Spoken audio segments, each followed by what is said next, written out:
Manga, manga, and more manga.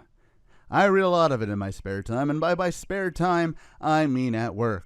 So much so that I decided to say, hey, screw it, let's see if any of these are worth your time. And with time in mind, I'm not going to waste any of yours. Let's see if this manga is for you in 10 minutes or less.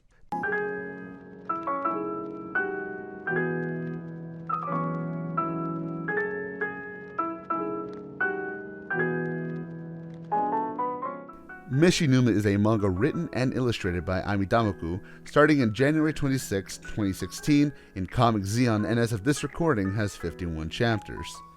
Meshinuma follows Inua Meshinuma as he goes from day to day living his boring work life and indulging in his greatest vice, delicious, steaming hot, and sometimes even cold meals, while having a strange effect on those around him who witness his indulgence. And yes, that is the story up till now. Starting off with the characters, or as we'll find out, character, Meshinuma is not so much a protagonist as more as he is a tour guide.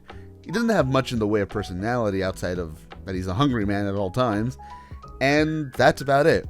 Which, personally, I think it's fine for a slice of life like this, but that doesn't necessarily make him interesting, nor do I personally think he needs to be. He's not a bad character, he's just not a character. He's a plot device used to get where the author needs to go to show the food that they want to show off that week. Apart from Meshinuma, there really are no other characters. There are a couple that come in here and there, like his sister, his coworker, and his boss, but I'm going to be honest, they don't really have characters themselves. They kind of just float in and float out.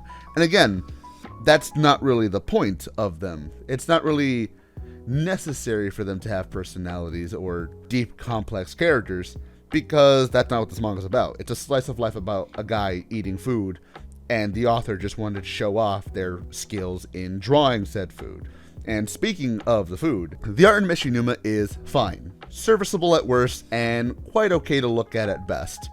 However, as stated before, the character art isn't what we're here for. We are here for the food, and if you love food, if you love seeing food, if you like the idea of food, then this is the manga for you. And by goodness, it will make you hungry. The way the food is drawn in this manga is so mesmerizing. The artist finds a way to give every meal the exact texture and consistency that it has in real life. The rice looks dry yet soft, the pork belly and ramen looks juicy and bursting with broth. Hell, even things as simple as grocery store food comes to life vibrantly through the pages with the masterful way Amidamoku draws it. Honestly, it makes me wish the entire manga was in color, so I could have some of these dishes as wallpapers. They just look that good. I'd say as of this recording, it's possibly the best looking food art in manga today. And I say that with full knowledge that things like It's Time for Interrogation Princess and Food Wars are on the market. Which, by the way, Interrogation Princess is going to be a manga I am also reviewing soon.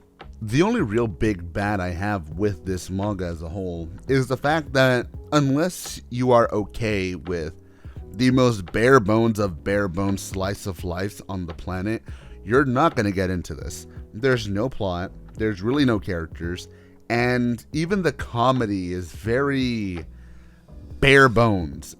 Again, it feels more like this is a tour guide, like a pamphlet you read about the different food in Japan. You want to learn about oden, onigiri, natto, all these kinds of foods around Japan. This feels like one of those pamphlets that would be made for that. And that's not an insult to the manga itself. I myself am very much into the culinary arts, and I like reading about this stuff. I like seeing it. I like seeing it drawn. It's, again, mesmerizing to see the way that it is drawn so lifelike. But again, that also goes into the fact that if you're not somebody who cares for that, because I don't even think people who are really into slice of life would be that into this.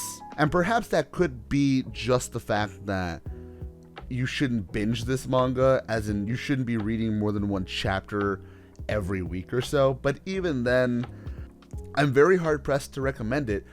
I don't see this manga keeping anyone's attention span for very long.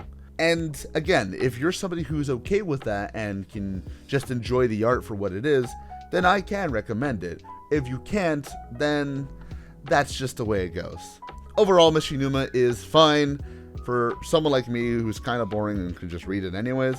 But if you're not into this kind of stuff, really would not recommend it. And that is time, ladies and gentlemen. This might actually be shorter than the Gia the Enticing video. We'll see. But if you like what you saw here, please do give me a like, comment, and subscribe. And I'll see you again for another manga in 10 minutes or less. Bye-bye.